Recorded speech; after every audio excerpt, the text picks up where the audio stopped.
ابتکار و خلاقیت تو هر کاری عامل موفقیته. گاهی اوقات با اندکی خلاقیت میشه به راحتی درآمد کسب کرد. گزارش دستفروش خلاق رو ببینید. بازار رشت، جایی که هر کس برای فروش کالاهای خودش راه و روش خاص خودشو داره. اما یک نفر هست که کارش کمی با بقیه فرق داره. ابراهیم هستم.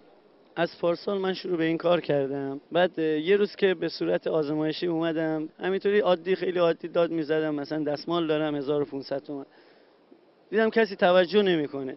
بعد من از قبل که مثلا به موسیقی اینا خیلی علاقه داشتم و هر از گاهی خودم تمرین میکردم و اینا، اومدم خودم آهنگسازی کردم. یکی بیاد ازم دستمال بگیره، اگه تموم نشه گیم میگیره، بخر از من تو که دستمال نداری، چرا میخوای منو تنها بذاری. من قبلا ایشونو توی فضای مجازی چند بار کلیپاشونو دیده بودم، برام جالب بود و الانم که دیدم اینجا هستم گفتم خب من خودم یه فیلم بگم، چیز جالبی به نظرم. خیلی کارش جالبه، واقعا کارشون جالبه. من بالاخره این شعری که ایشون داره میگن، این سبکی که داره میگه، من واقعا به ایشون احترام میذارم بابت اون سبکشون، اون شعری که خودشون از خودشون داره میگن.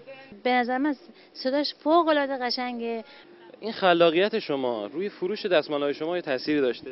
بله، خیلی تاثیرگذار بوده. خب البته حمایت‌های مردم باعث شده که واقعا من تو این کارم خیلی موفق شدم و خدا رو شکر میکنم. یه خاطره برای ما تعریف می‌کنی؟ یه خاطرم اینه که یه آقایی با خانواده‌اش از تهران اومده بودن اینجا. بعد اومدم به طرفم، گفتن آقا فیلمات همه جا پخش شده و اینا، یه دونه دستمال بهم بده. من دستمال رو تقدیم ایشون کردم. ایشون 50,000 تومان همینطوری بابت یه دستمال 50,000 تومان انداختن تو جیبم. این بهترین خاطری بود که من، اتفاقی بود که حالا شده بود برای من.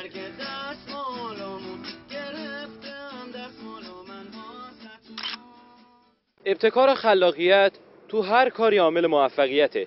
گاهی اوقات با اندکی خلاقیت میشه به راحتی کارهای بزرگ انجام داد. پویا بصیری، باشگاه خبرنگاران جوان، رشت.